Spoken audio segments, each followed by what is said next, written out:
ও ও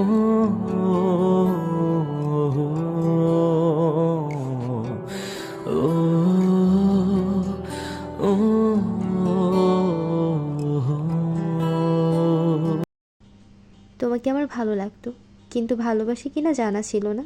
কিন্তু যখন আমার বিয়ে ঠিক হলো তখন উপলব্ধি করলাম আমি তোমাকে ভালোবাসি। একে বিয়ে ঠিক, আর এদিকে ভালোবাসা ফিল করা। পড়লাম মাইন্ডকার চিপায়। এদিকে বরকে বাসার সবার পছন্দ। আমিও হ্যাঁ বলে দিয়েছি।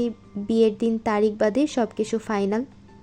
বাসায় বলতেও পারছি না যে বিয়ে করব না, আর এটাও বলতে পারছি না আমি অন্য একজনকে পছন্দ করি।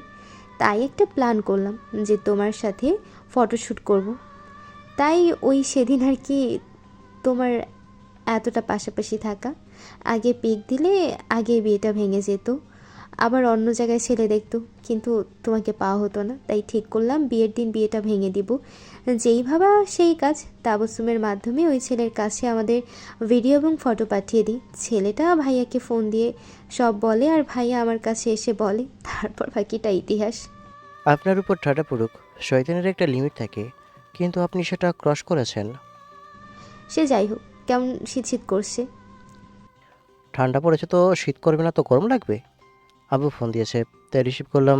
আব্বু কিছু বলার আগেই বললাম, বিলের পাড়ে এসেছি, কিছুক্ষণ পরে বাসায় আসছি। আর কিছু? বললি বাসায় যাবি, কিন্তু বাসায় এসে দেখি তোরা কেউ নেই, তাই ফোন দিলাম। আচ্ছা ঠিক আছে, খুব দেরি না করে তাড়াতাড়ি বাসায় চলে আয়। ঠিক আছে ঠিক আছে। ফোন কেটে দিয়ে চুপচাপ পানির দিকে তাকিয়ে থাকলাম। সূর্য ডুবতে শুরু করেছে। 5টা বেজে গেছে, সূর্য তো ডুববেই। আমার চাওয়াটা কি অন্যায়? মানুষ চাইতেই পারে, তবে কিছু কিছু জিনিস ভেবেচিন্তে চাওয়া উচিত। চাইলেই সবাই সব কিছু দিয়ে দিবে এমন নয়। আপনার উচিত তার মনের অবস্থা বা সে সেটা দিবে কি না বিবেচনা করে চাওয়া। তা বুঝলাম। আমি সব কিছু বুঝে চেয়েছি। আর যদি না পাই তাহলে জোর জবরদস্তি করে নিব। আর যা পাবার পেয়ে গেছি, ভাগিটাও হয়ে যাবে। দেহ পাবেন কিন্তু মন পাবেন না। আমার দেহটাই চাই, মন দিয়ে কি হবে? আমি নষ্ট মনে, নষ্ট চোখে দেখি তোমারে। মানুষ ভালো হলেই তো মন ভালো হবে, চোখ ভালো হবে। যে যেমন সে তো তেমনই ভাববে। তুমি একদম আনরোমান্টিক। এত রোমান্টিক হয়ে কি হবে? আমার জীবন তেজপাতা হয়ে গেল, আর এ আসছে রোম্যান্স নিয়ে। ফোনটা বেজে উঠলো। ফোনের দিকে তাকিয়ে দেখি নোমান ফোন দিয়েছে। রিসিভ করতেই, কিরে, এখনো বিয়ে বাড়ি থেকে আসিসনি? ছাড়ো না, এমন দুষ্টুমি করো কেন? ছাড়ো। এই শালা লুচ্চা কোথাকার! কোন চিপায় বসে কোন মেয়ের সাথে ফষ্টিনষ্টি করছিস? তোর চরিত্র এমন, জানা ছিল না। দিব তোর বিচির উপর লাথি। পাশে আনিস আপু বসে আছে, এমনি তোকে শুনিয়ে শুনিয়ে এসব বলছে। সে থাকবে তার বরের বাসায়, কিন্তু তোর সাথে কি করছে? আমাকে ফাঁসিয়ে আমার গলায় ঝুলে গেছে। নিজে বিয়ে ভেঙে বলে আমার নাকি তার সাথে রিলেশন আছে, দিয়ে আমার গলায় ঝুলে গেল। শালা আমি রিলেশন করি, অথচ আমি নিজেই জানতাম না। কংগ্রেস বন্ধু, বাঁশবাগানে তোর তো এল লাগা। খুব হাসি পাচ্ছে। রাখ পাইঞ্চেদ ফোন। রাগে ফোন কেটে দিয়ে বললাম, এবার বাসায় চলেন। আর একটু বসে থেকে সন্ধ্যার পরে যাব। কিছু বললাম না, চুপচাপ বসে থাকলাম। একটু পরে আজান দিতেই ওখান থেকে উঠে চলে এলাম। বাইকে উঠে বসতেই আনিশা উঠে পিছনে বসে কাঁধে হাত রাখলো। একটু পরে বাসায় চলে আসি। এসে চেঞ্জ করে বাইরে এসে বসলাম। তোর কি খাওয়া ছাড়া আর কোনো ধান্দা নেই? যখনই দেখি তোর মুখে কিছু না কিছু আছে। আমি কি তোমার বরের খাচ্ছি? আমি খাচ্ছি আমার বাপের। আর আমি খেলাম তো তোমার কি সেটা বলো। কখন যে আমার কাছে মায়ের খাবি ঠিক নেই। আচ্ছা, বাজারে গিয়ে ফুল কিনে নিয়ে আয়। তোর দুলাভাই আসলে নিয়ে আসতো, কিন্তু আজকে আসবে না, আগামীকাল আসবে। কোথাও যেতে পারবো না। আর ফুল দিয়ে কী হবে? বাসর ঘর সাজাবো। তার প্রয়োজন নেই। কিছু না বলে ফোনটা নিয়ে নিল। লক খুলে দে। লক খুলে কী হবে? তোকে যা বলছি তা কর। লক খুলে দিতেই কাকে যেন ফোন দিল। তারপর ফুল নিয়ে আসার জন্য বলল, আর বলল টাকা পয়সা আসলে দিয়ে দিবে। তারপর আমাকে ফোন দিয়ে চলে গেল। দেখি নোমানকে ফোন দিয়েছিল। টিভি অন করে গোপাল ভাঁড় দেখতে শুরু করি। একটু পরে আনিশা এসে পাশে বসলো। রিমোট দাও, একটু নাটক দেখি। কিছু বললাম না, রিমোট দিয়ে উঠে ছাদে চলে আসি। দেখি সুন্দর হয়ে চাঁদ উঠেছে, একটু শীত করছে, তাও দড়ির খাটলা পেরে শুয়ে গেছি। এমনভাবে ইগনোর করছো কেন? কোথায় ইগনোর করলাম? আপনি রিমোট চাইলেন, দিয়ে দিলাম। আগে তো দিতে না, আগে ঝগড়া করতে, কিন্তু আজকে একদম ভিন্ন। আগের দিন ছিল একরকম, এখনও হয়েছে একরকম। বউ যা বলে অক্ষরে অক্ষরে পালন করতে হয়। আগে তো বউ ছিলেন না, কিন্তু এখন হয়েছেন। তো কি হয়েছে? তুমি এখন আমার সাথে ঝগড়া করবা? মারামারি স্ক্রিপ্ট করতে হবে? এমনি ঝগড়া করলেই হবে? এখানে এমনভাবে শুয়ে আছো কেন? অল্প অল্প কুয়াশা পড়ছে তো। চাঁদ আমার ভালো লাগে, তাই শুয়ে আছি আর চাঁদ দেখছি। থাকলে বসেন, আর না হলে নিচে যান। আমি পাশে শুয়ে যাই। জি না, এখন নিচে যান। দূর, ঠান্ডা লাগে। উঠে চলে এলাম নিচে। এসে আবার টিভি দেখতে শুরু করি। টিভি দেখতে দেখতে নোমান আসে। শালা, তোর হাসি আমি পরে বের করব। আমার ঘরে গিয়ে আমার ঘরে গিয়ে বাসর ঘর সাজাতে শুরু করে। রাতে খাবার সময় আপু, এটা ঠিক হয়নি। দুপুরে আমাকে ডাকোনি। দুপুরে তো আমাকে ডাকতেও পারতে। তোমাকে তোমার বন্ধু যদি না ডাকে তাহলে আমরা কি করতে পারি? কত টাকা খরচ হয়েছে? 2000 টাকা। সত্যি? 2,000 না কম? সত্যি 2000। এত কষ্ট করে বাজারে গিয়ে নিয়ে এলাম, ঘর সাজিয়ে 500 টাকা দিবা না? আচ্ছা, 100 বেশি নিয়ে নিস, যাবার সময় 2100 টাকা নিয়ে যাস। এই জন্য 15,000 টাকার জিনিস নিয়ে 20,000 বলছি। জানতাম কিপটা। খাওয়া শেষ করে রুমে এলাম। একদিনের মধ্যে সব কিছুর ব্যবস্থা করলো। মামা এসেছিল, তাকে নিয়েই সব কিছু করেছে। রুমে এসে গেঞ্জি খুলে কম্বল জড়িয়ে শুয়ে ফোন দেখতে শুরু করি। আনিশা দরজা লাগিয়ে হাতে এক গ্লাস দুধ নিয়ে এলো। এই নাও, দুধ খেয়ে নাও, গরম গরম খেয়ে নাও, না হলে ঠান্ডা হয়ে যাবে। এমনভাবে আমার দিকে তাকানোর কি আছে? আপনি খেয়ে নেন। মনে মনে বললাম, আমি তো অন্য কিছু খাবো না, মানে ওই আর কি। সত্যি সত্যি খেয়ে নিল। পাশে শুয়ে আমার কম্বল ধরে টানাটানি করছে। ছেড়ে দিতেই কম্বলের ভিতর ঢুকে গেল। কম্বল খুব মোটা না, চিকন। এই হালকা শীতে এটা পারফেক্ট। আচ্ছা, গিফট কি আনবক্স করবা না? কেন? আমার বড্ড আনইজি ফিল হচ্ছে। এইটা আগে থেকেই নির্লজ্জ বেহায়া। এর যে একটু লজ্জাসব নাই, জানি। মাথা ঘুরিয়ে বললাম, না থাক, তার প্রয়োজন নেই। তাই না? হুম। আচ্ছা, আপনি যে আমার সাথে আছেন, আপনার বাসার লোকজন কিছু বলবে না? মানে কি যে আর বলবো। আরে মন যা যাচ্ছে বলে দেন। আমার কাছ থেকে ফোন নিয়ে পাশে রেখে দিল। আমার উপর একটা পা তুলে দিল। আমার শরীরটা তো কেমন কাঁপছে। আমার কেমন যে লাগছে আমি নিজেই বুঝতে পারছি না। আমার উপর উঠে আমার দিকে তাকিয়ে আছে। চোখে লালসা ভরা। বেশ হর্নি হয়ে গেছে, বোঝাই যাচ্ছে। মনে হচ্ছে আমাকে খেয়ে ফেলবে। মুখটা ধীরে ধীরে আমার দিকে এগিয়ে নিয়ে আসছে। আমার ঠোঁটে ঠোঁট রেখে কামড়ে দিল। হয়তো দাঁত বসিয়ে দিয়েছে, কারণ অল্প ব্যথা করছে। অদ্ভুত এক অনুভূতি। এরপর চুষতে শুরু করলো। পাগলের মতো চুষছে। আমিও রেসপন্স করলাম। ভালো লাগাটা আরও বেড়ে গেল। আমার উপর থেকে নামিয়ে ঘুরিয়ে আমি ওনার উপর উঠলাম। ঠোঁটের উপর ঝাঁপিয়ে পড়লাম। ঠোঁট ছেড়ে দিয়ে কাঁধে। বাকিটা ইতিহাস। এই শীতে এত গরম কিছু ভালো হবে না। না পুড়লেও কিছু বেরিয়ে যাবে। বেশ কিছুক্ষণ পরে জড়িয়ে ধরে আছি। বাপরে, এটা মোটেও সহজ নয়। যে শালা বলে প্রথমবার 2 মিনিটের বেশি পারে, সে নিশ্চয়ই বড় একটা গুলবাজ। অথবা পুরুষ না, সে মহাপুরুষ। এত কি চিন্তা ভাবনা করা হচ্ছে? কিছু না, এখন উঠতে পারবো না। পাশে টেনে কোলবালিশের মতো করে জড়িয়ে ধরলাম। 2 দিন পর। শোনো না। ন্যাকামি না করে যা বলার বলে দেন। এত ন্যাকামি করার কি আছে? মাজায় হাত দিয়ে রাগী দৃষ্টিতে আমার দিকে তাকিয়ে আছে। পেটের উপর থেকে শাড়ি সরিয়ে আমার সামনে দাঁড়ালো। নাভির দিকে নজর গেল। এই শয়তান মেয়ের আর কোনো কাজ নেই। বুকের উপর থেকে কাপড় সরিয়ে চুলগুলো মাথায় খোপা করলো। দূর, জীবনটা বাঁশবাগান করে দিয়েছে এই কয়েকদিনেই। কি হয়েছে? এমনভাবে ডাকার কি আছে? একটু ঘুরতে নিয়ে চলো না। এই 3 দিন এই বাসা থেকে ওই বাসা, ওই বাসা থেকে এই বাসা, এত ঘোরাঘুরি করেও হয়নি। এখন আবার কোথায় ঘুরতে নিয়ে যাব? মন চাইছে কোথাও থেকে ঘুরে আসি। এখন ব্লাউজ ছাড়া আর কিছুই নেই। ভালো করে তাকিয়ে দেখলাম। বাহ, বেশ হট আছে, মানতেই হয়। ক্রাশ খেয়ে গেলাম। এমনভাবে তো দেখিনি। এই 2 দিনে সামনে দাঁড় করিয়ে দেখা হয়নি। উঠে দাঁড়ালাম। তারপর ওনার সামনে এসে হাঁটু গেড়ে বসে 2 হাত 2 কোমরে রাখলাম।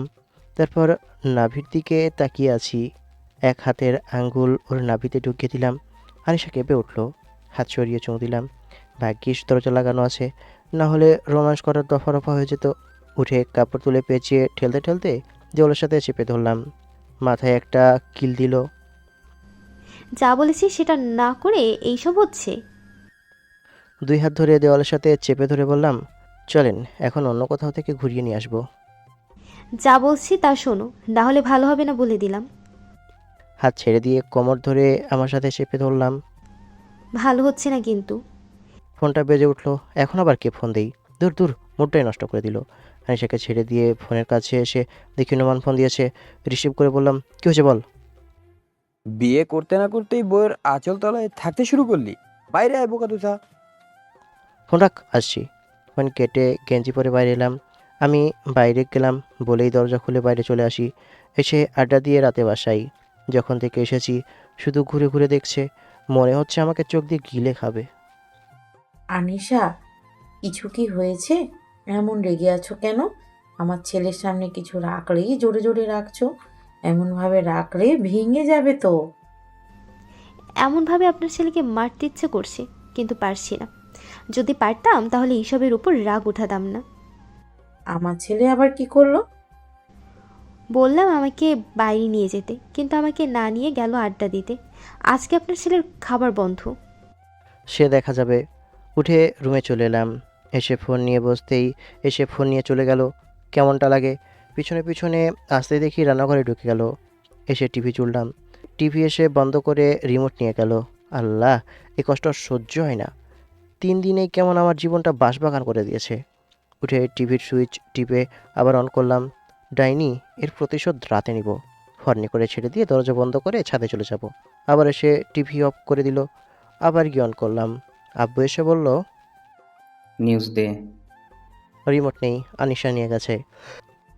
কেন নিয়ে গেছে? জানি না। উঠে টিভির বোতাম জানি না উঠে টিভির বোতাম টিপে নিউজ দিয়ে রান্নাঘরে এলাম। আমার ফোন কোথায়? সব সময় ফোন আর ঘোরাঘুরি। পড়াশুনো নেই, গিয়ে পড়তে বস। তুই যাবি না খুন্তির বাড়ি দিব?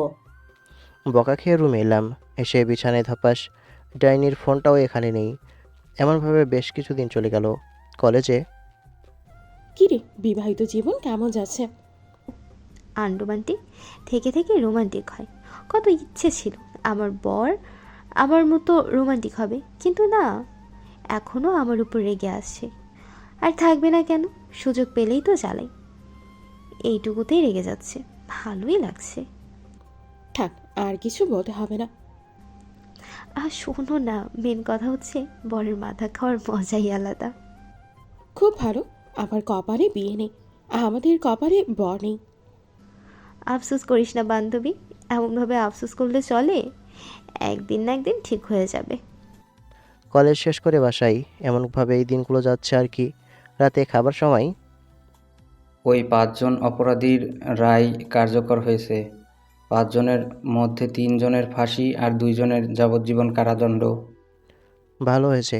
তাড়াতাড়ি বড়লোক হবার লোভে এখন এই অবস্থা। সব থেকে বড় কথা হলো সব কয়টা নেশাখোর আর জুয়ারি। ও, খাওয়া শেষ করে রুমে এলাম। পড়তে বসলাম, কিন্তু পড়া শেষ করে ফোন হাতে নিয়ে গেম খেলতে শুরু করি। কি মনে হয় কতক্ষণ পড়েছি? 1 ঘন্টা বা 2 ঘন্টা? আরে না ভাই, পাক্কা 5 মিনিট। এর থেকে বেশি পড়তে পারি না। ক্লান্ত হয়ে যাই। আমি 5 মিনিট পড়লে মনে হয় 5 ঘন্টা পড়েছি। এইসব কি? একটু পড়তে বসো না, একটু তো পড়াশোনা করো। বউ আছেন, বউ থাকেন। শিক্ষক বা অভিভাবক হতে যাবেন না। তাই না? তোমার তো আজকে হচ্ছে। আমার দিকে রেগে মারতে আসতেই ধরে কোলে বসিয়ে চেপে ধরলাম। সাহস তো কম না, আমাকে মারতে আসছে। তুমি কি আমাকে ছাড়বে? পিঠে সুড়সুড়ি দিতে শুরু করলাম। ও হাসতে হাসতে পাগল প্রায়। ছেড়ে দিতেই গলা চেপে ধরলো। মেরে ফেলবেন নাকি?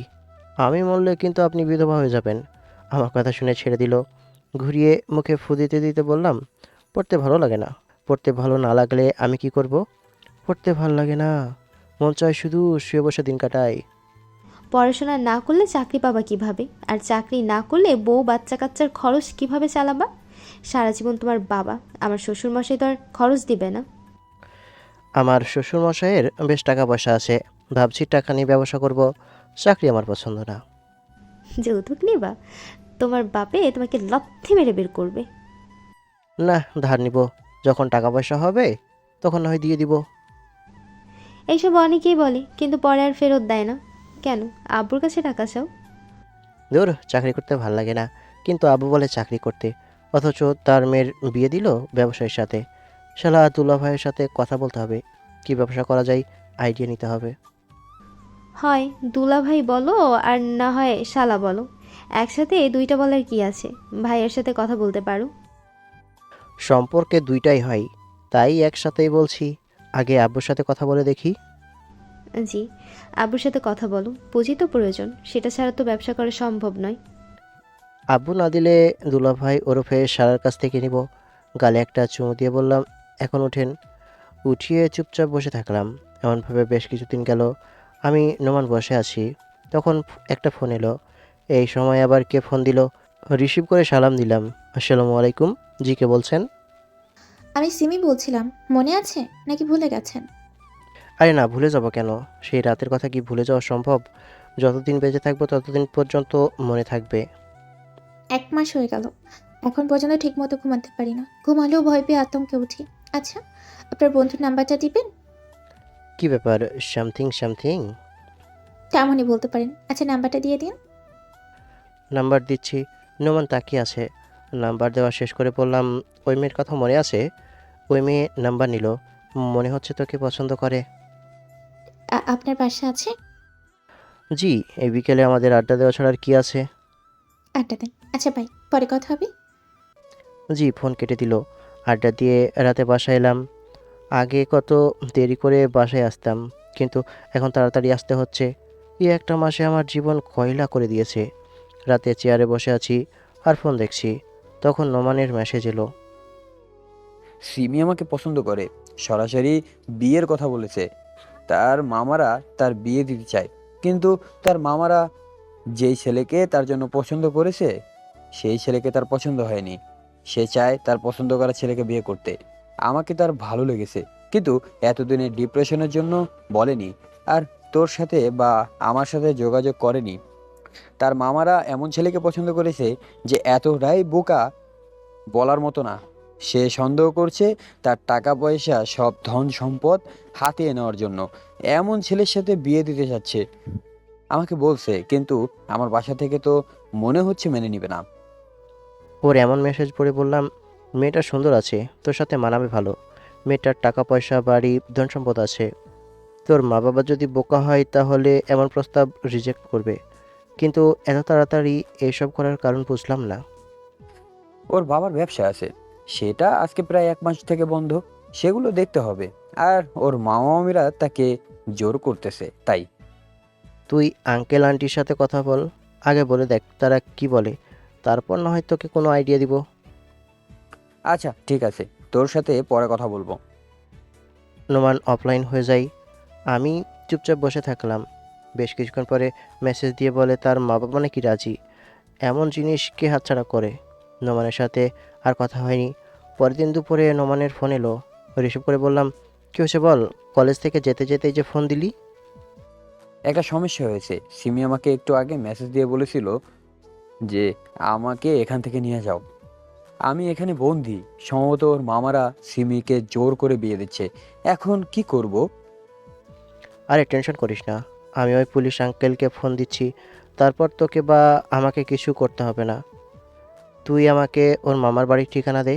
নোমান ঠিকানা দিলে আমি পুলিশ আঙ্কেলকে ফোন দিয়ে সব কিছু বললাম।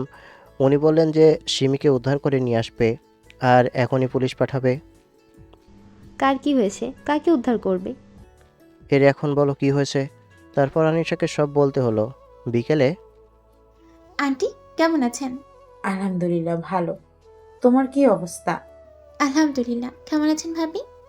আলহামদুলিল্লাহ। রেস্ট নাও, তারপর না হয় কথা হবে। আন্টি, আমি এতটাও ক্লান্ত নই যে শুয়ে রেস্ট নিতে হবে। আমি এখানে বসে বসে রেস্ট নিতে পারবো। সেদিন রাতে আঙ্কেল কেন সাবধান করেছিলেন এখন ভালো মতো বুঝতে পারছি।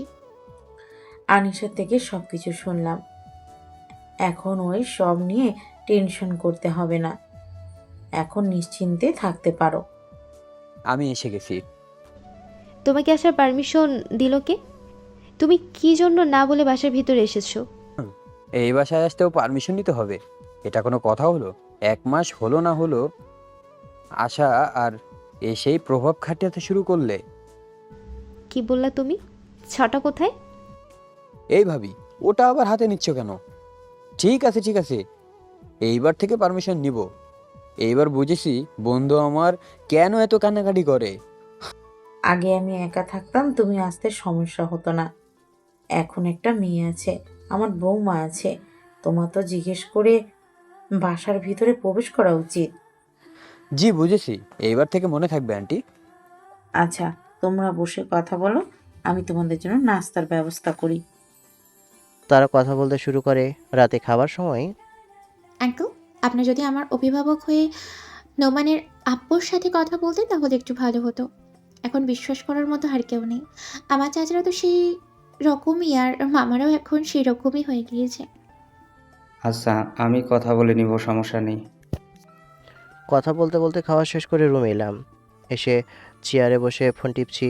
আনিশা দরজা লাগিয়ে এসে আমার গলা চেপে ধরেছে। আরে কি হয়েছে, এমনভাবে ধরছো কেন? আমাকে কি মেরে ফেলার ইচ্ছা আছে নাকি? আমি বললে কিন্তু তুমি বিধবা হয়ে যাবা। তুমি ওই মেয়ের দিকে ওইভাবে ঘুরে ঘুরে দেখছিলা কেন? আরে আমি তো শুধু শুনছিলাম সিমি কি বলছিল।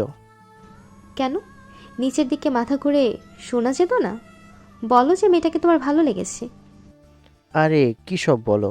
একটাতে জীবন বাঁশবাগান, আবার আরেকটা শুধু ভুলভাল চিন্তাভাবনা। বাইরে আমরা দুজনে কী যে করি, যদি জানতো। কপালে অনেক দুঃখ ছিল। আমি ভুলভাল চিন্তা ভাবনা করছি, আর তুমি ওই মেয়ের দিকে তাকিয়ে ভালো চিন্তা ভাবনা করছিলে, তাই না? চেয়ার ছেড়ে উঠে গলা থেকে হাত সরিয়ে কোমর ধরে আমার সাথে চেপে ধরলাম। এত জেলাসি আবার কি আছে? একসাথে আছি, মানুষের দিকে চোখ যেতেই পারে। চোখ যাবে, কথা বলতে হবে।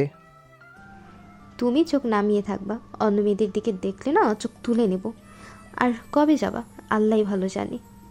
এই বাসা থেকে গেলেই শান্তি পাবো। কথা ঘোরাতে হবে, তাছাড়া এখন উপায় নাই। আজকে না তোমার পিরিয়ড শেষ হয়ে যাবার কথা? আমার কথা শুনে ছাড়াতে চেষ্টা শুরু আমার কথা শুনে ছাড়াতে চেষ্টা করতে শুরু করেছে। আহা, এমন করছো কেন? না, শেষ হয়নি। তোমাকে ছাড়বে? আমি দেখে নিচ্ছি। ছাড়াতে চেষ্টা করছে, কিন্তু পারছে না।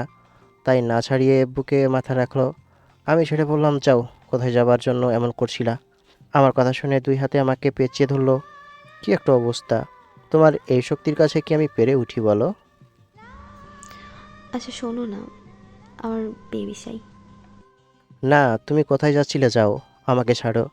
বুক থেকে মাথা উঠিয়ে আমার মুখের দিকে তাকিয়ে আছে। কি হয়েছে? এমনভাবে তাকিয়ে থাকার কি আছে? মুখটা আমার দিকে এগিয়ে নিয়ে আসছে। বাকিটা ইতিহাস। 3 দিন পর ওদের বিয়েটা সিম্পলভাবে হয়ে গেল। বন্ধু যা, বিড়ালটা মারিস। তাড়াহুড়ো করতে গিয়ে আবার আকাম করে দিস না। দূর হয়ে যা তুই, আমাকে একদম ডিস্টার্ব করিস না। আজকে খেলা হবে। ওর পাছায় লাথি মেরে চলে এলাম বাসায়। গল্পটা এখানেই শেষ করছি। গল্পটা ভালো লাগলে লাইক, কমেন্ট, শেয়ার করবেন। ধন্যবাদ।